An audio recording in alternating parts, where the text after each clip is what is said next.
El portavoz del Evangelio que salió era inadulterado. Todos sabían que Jesucristo era el Señor, solo Él podía salvar y que por medio de su sangre somos redimidos. Esa es la historia que salió al mundo para anunciar el Evangelio. Entonces es una fe que conquista. El blanco representa una fe pura. Una mujer blanca, la mujer vestida de blanco en Apocalipsis representa la verdad en su pureza. La novia que ha sido redimida y lavada en la sangre del Cordero. Pero es necesario que permanezcáis fundados y firmes en la fe, sin movernos de la esperanza del Evangelio que habéis oído, el cual se predica en toda la creación que está debajo del cielo. Colosenses 1:23. Es muy importante.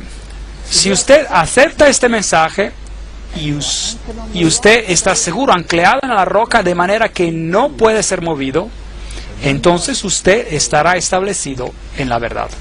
Y para estar establecido en la verdad y no ser movido, tiene que conocer la palabra de Dios y tiene que comerla.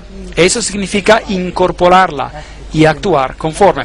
Y veremos que para ser bien establecidos en la verdad, para no ser movido, es un punto muy importante que estaremos tratando en otro momento. Entonces, el segundo sello se abre y aquí viene un caballo rojo. ¿Y rojo es el color para qué? Sacrificio. Es el color de la sangre. Es el color de sacrificio. Así que cuando vimos a las 7 iglesias, la primera era Éfesos, ¿se acuerdan? Y era una iglesia que tenía un buen mensaje y era de doctrina pura y tenían discernimiento y podían ver quiénes eran los que se llamaban a sí mismos judíos cristianos y no lo eran, y quién trató de infiltrar en el principio, pero su discernimiento mantuvo a estas personas afuera. Y luego vino otra iglesia llamada Esmirna. ¿Se acuerdan de ella? Mirra. ¿Y qué pasó allí? Hubo un tiempo de gran persecución y sangre fue derramada. Entonces, aquí la sangre se está derramando y la razón por qué esta sangre se derrama es porque Satanás está contraatacando el mensaje del Evangelio.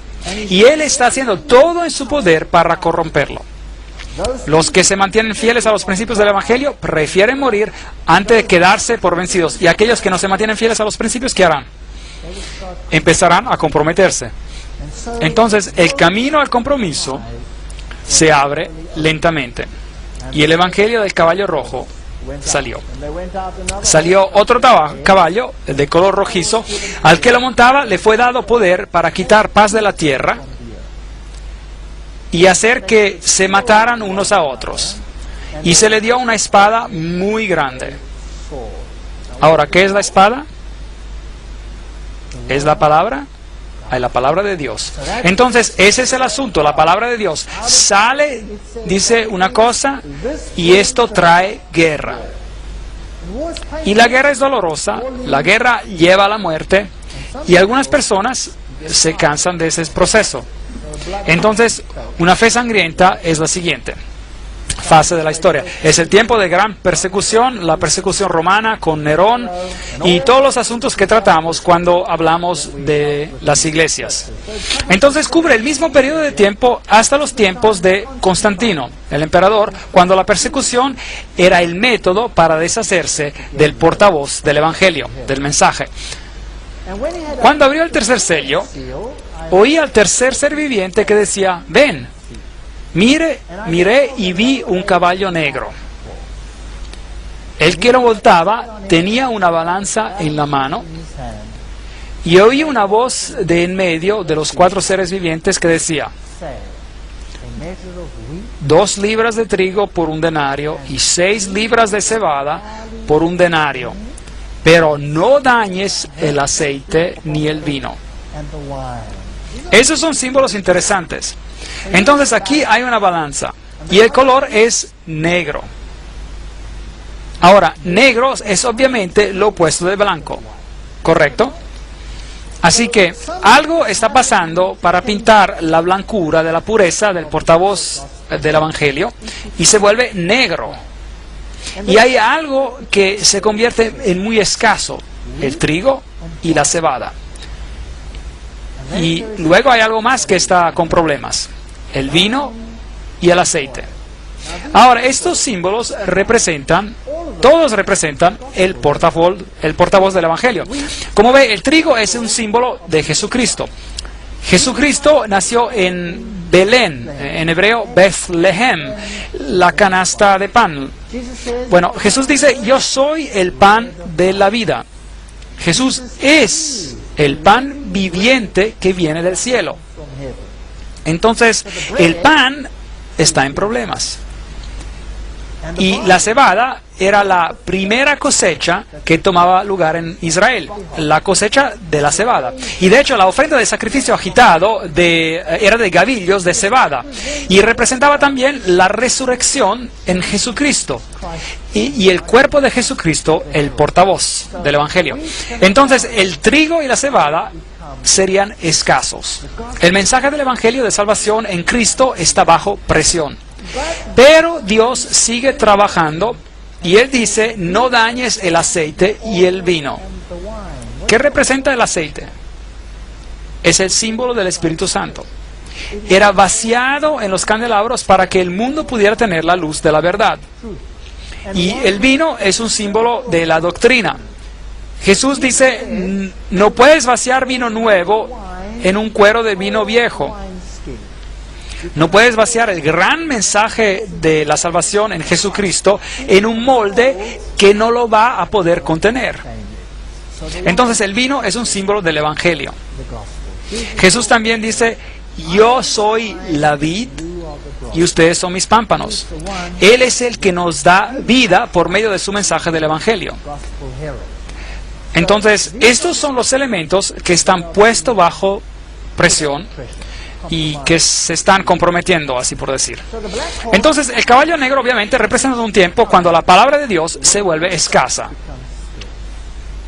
Y esto es cuando el problema del compromiso ingresa a la iglesia.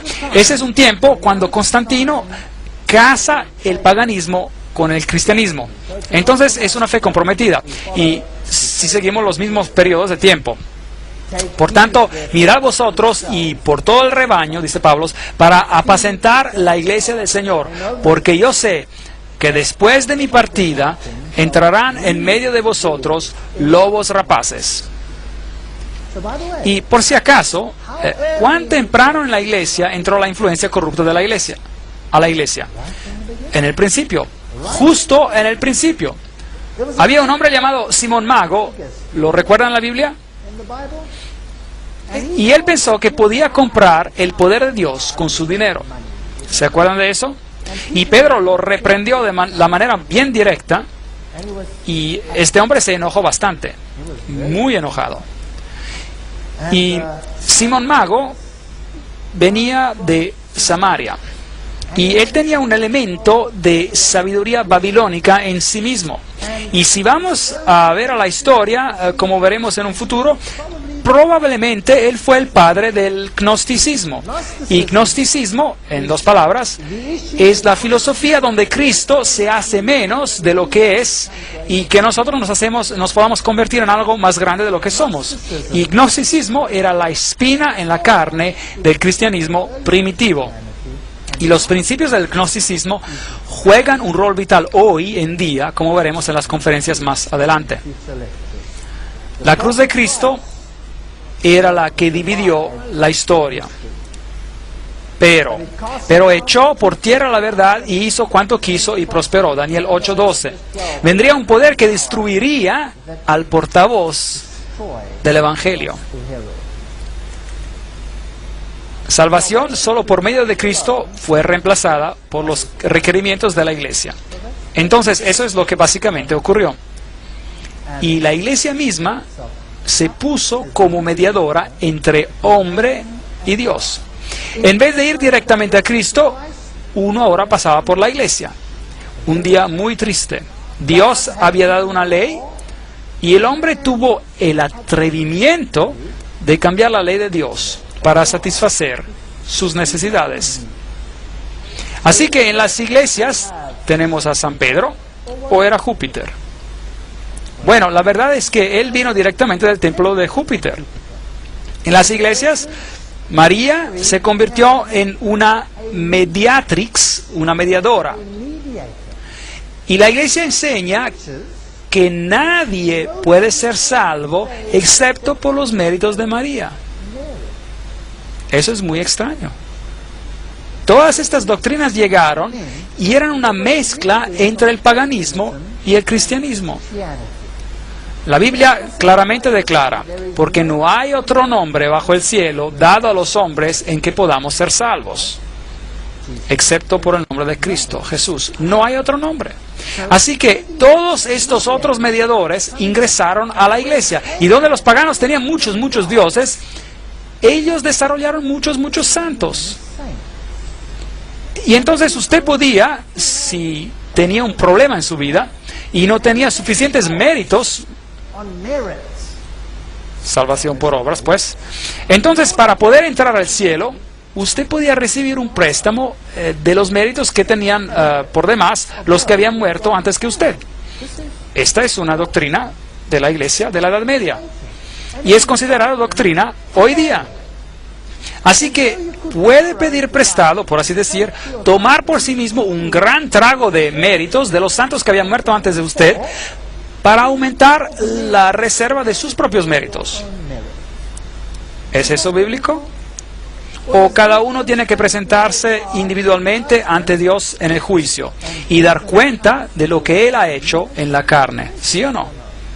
Claro que sí, por supuesto. Y por eso todos estos santos se crearon y como consecuencia los santos se convirtieron en especialistas. Y esa especialización es exactamente la misma que usted tiene en el paganismo. Un Dios está especializado para cuidarte durante un viaje. Otro estaba especializado en cuidar de tus necesidades financieras. Y entonces uno tenía varios dioses. Y es por eso, hoy en día, si usted quiere viajar, bueno, es bueno tener a San Cristóforo consigo. Pues eso quizá le ayude, usted sabe, en sus viajes, pues. Entonces, esta es una iglesia de compromisos. Y con Jesucristo no puede haber compromisos, ningún tipo de compromiso. O Él es el Señor de señores y Rey de reyes, o no lo es. Y esa es la decisión que debemos que tomar.